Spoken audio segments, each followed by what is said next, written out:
आज दिन चढ़ते ही कोहरा छाया जा रहा था। मौसम को भी अनुमान हो चला था कि आज साफगोई की आवश्यकता नहीं है।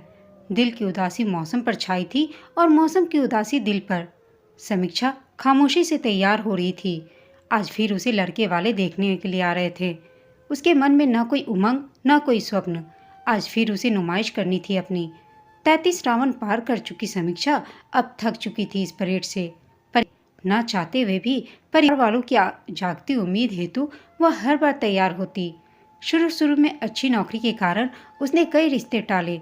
फिर स्वयं उच्च पदासीन होने के कारण कई रिश्ते निम्न श्रेणी कहकर ठुकराए। 30 पार करते करते रिश्ते आने कम होने लगे। अब हर 6 माह बीतने के बाद रिश्तों के परिमाण के साथ उनकी गुणवत्ता में भी भारी कमी दिखने लगी थी। समीक्षा ने प्रोफेशनल जगत में बहुत नाम कमाया। आज वह अपनी कंपनी की वाइस प्रेसिडेंट है। बड़ा कैबिन है, कई मातहत हैं, विदेश आना जाना लगा रहता था। सभी वरिष्ठ अधिकारियों की चहेती है। पर यह कैसी विडंबना है कि जहां एक तरफ उसकी कैरियर संबंधी उपलब्धि को इतनी छोटी आयु की श्रेणी में रख सराहा जाता है, वहीं दूसरी तरफ शादी के लिए उसकी उम्र निकल चुकी है।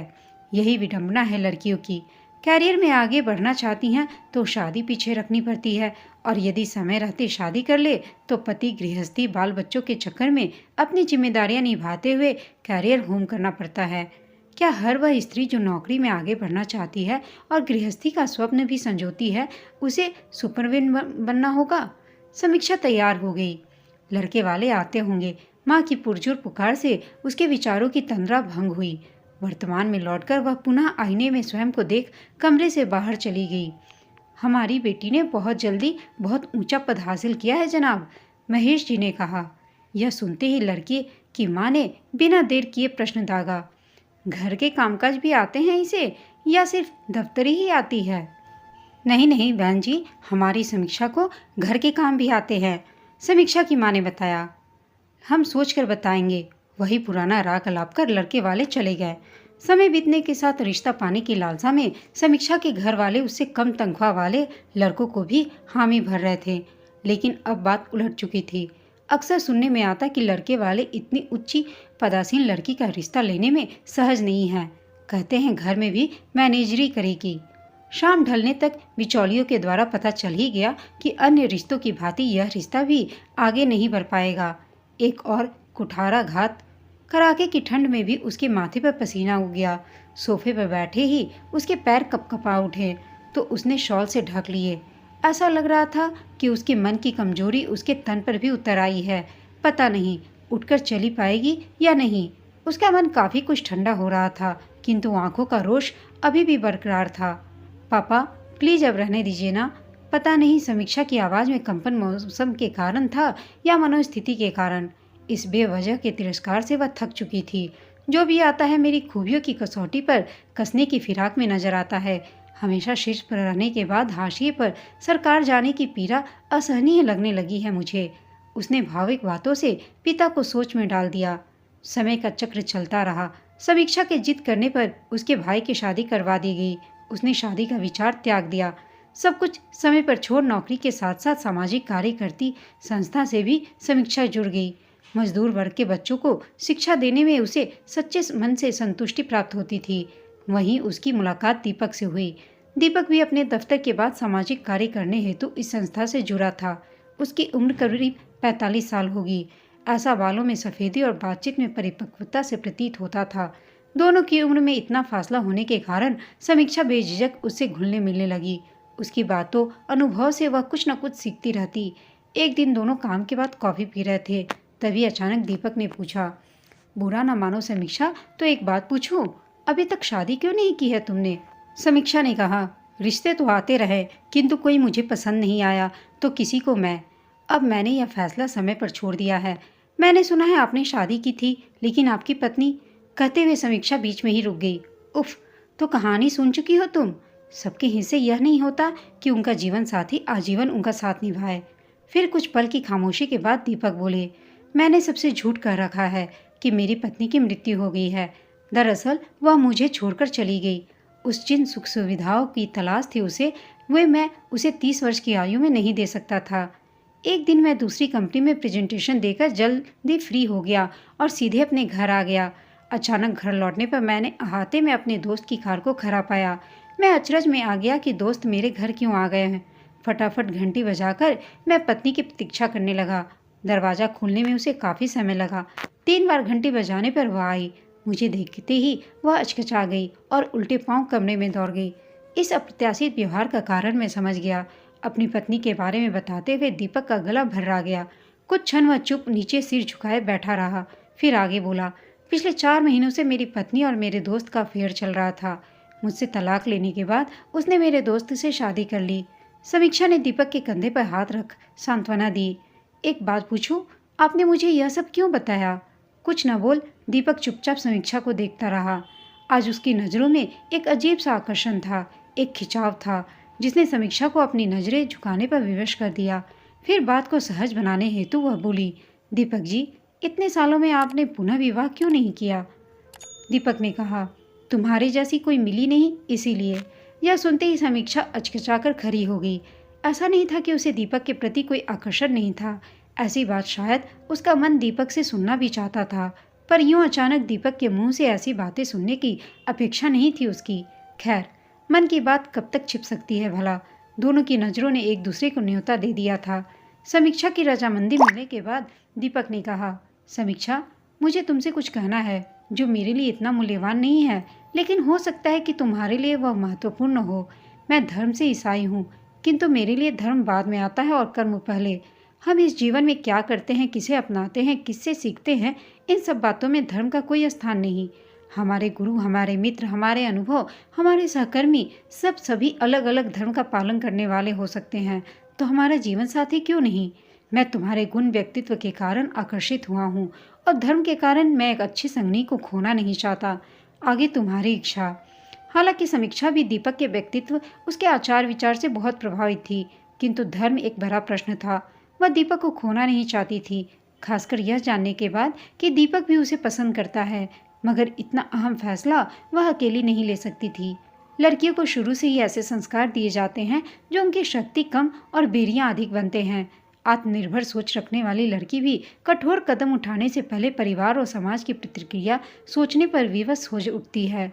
एक और जहां पुरुष अपने आत्मविश्वास के साथ अपनी राय देता है, पूरी बेबाकी से आगे कदम बढ़ाने की हिम्मत रखता है, वहीं दूसरी ओर एक स्त्री छोटे से छोटे कार्य से पहले भी अपने परिवार की मंजूरी चाहती है, क्योंकि इसी का समाज संस्कार का नाम देता है।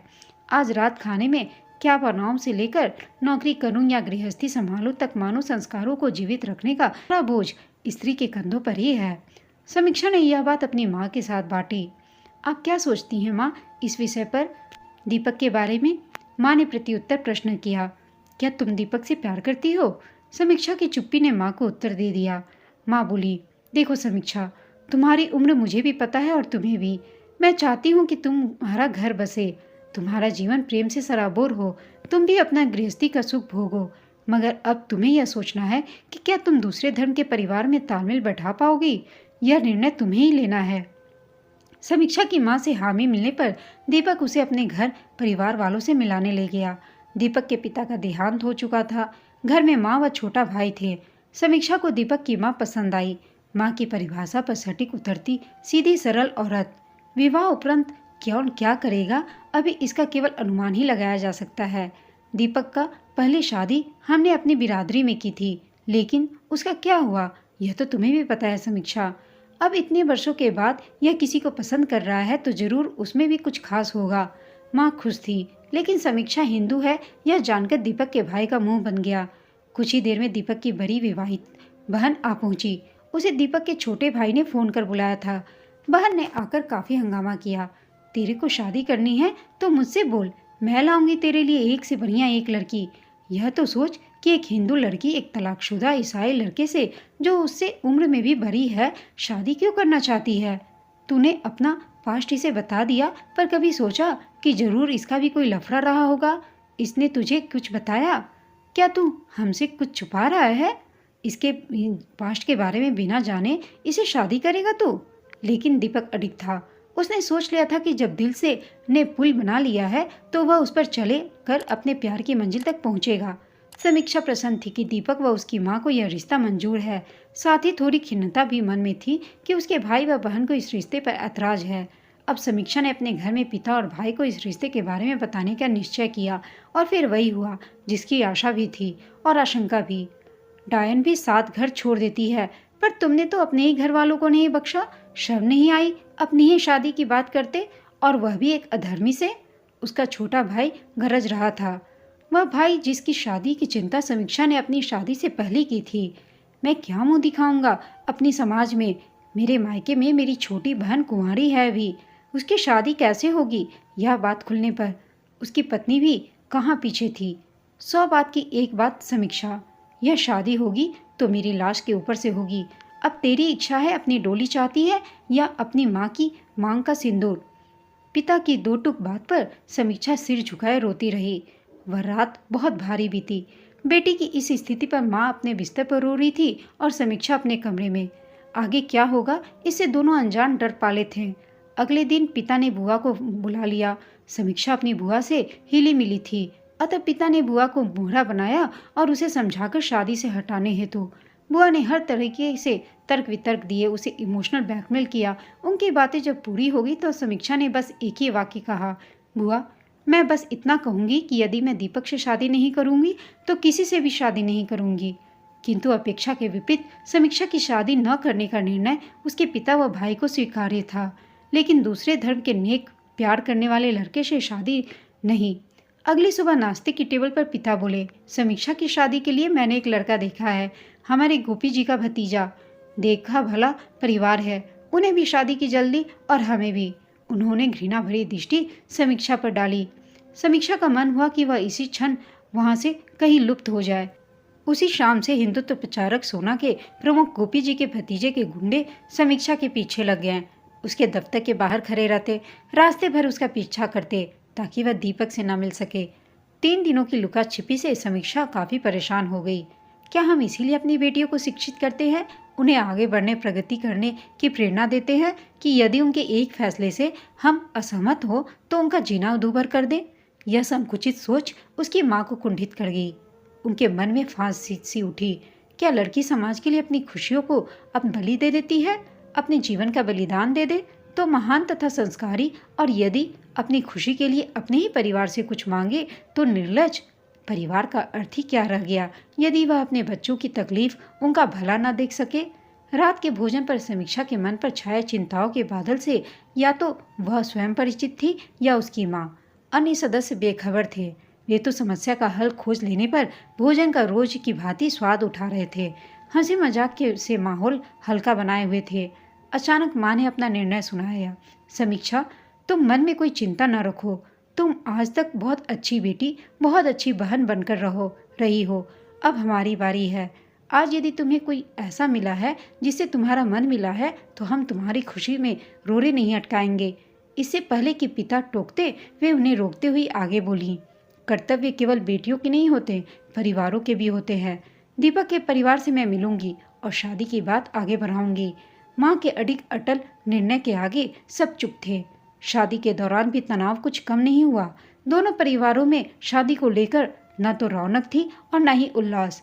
समीक्षा के पिता और भाई ने शादी का कार्ड इसलिए नहीं अपनाया था क्योंकि उस पर बाइबल की पंक्तियां लिखी जाती थीं, और दीपक के रिश्तेदारों को उस पर गणेश की तस्वीर से आपत्ति थी। केवल दोनों की माँओं ने ही आगे बढ़ चढ़ कर शादी की तैयारियां की। बेचारे दूल्हा दुल्हन दोनों डरे थे कि शादी में कोई विघ्न न आ जाए। शादी हो गई खुशी खुशी, तभी समीक्षा थोड़ी दुखी थी। बोली, कितना अच्छा होता माँ यदि हमारे परिवार वाले भी सहर्ष हमें आशीर्वाद देते। मगर दीपक की बात ने उसकी सारी शंका दूर कर दी। बोली, कई बार हमें चुनना होता है कि हम किसे प्यार करते हैं। हम दोनों ने जिसे प्यार किया उसे चुन लिया। यदि वे हमसे प्यार करते होंगे, हमारी खुशी में खुश होंगे, तो हमें भी आशीर्वाद देने जरूर आएंगे। अब मन में बिना कोई दुविधा लिए दोनों की आंखों में सुनहरे भविष्य के उज्जवल सपने थे। दीपक और समीक्षा की शादी खुशी खुशी हो गई। दोनों माँओं ने मिलकर उन्हें आशीर्वाद दिया। शादी के बाद वे दोनों एक नए फ्लैट में शिफ्ट हो गए। लेकिन इन सब के बाद कुछ ही दिनों बाद दोनों के परिवार वालों के मन में जो मुटाव था वह भी दूर हो गया, और वे दोनों भी खुशी खुशी दीपक और समीक्षा की शादी को अपनाने ले गए। दोस्तों, आपको यह कहानी कैसी लगी कमेंट करके बताइएगा। साथ ही कहानी अच्छी लगी हो तो इसे लाइक, शेयर और चैनल को सब्सक्राइब अवश्य कीजिएगा। कहानी सुनने के लिए आप सबका धन्यवाद।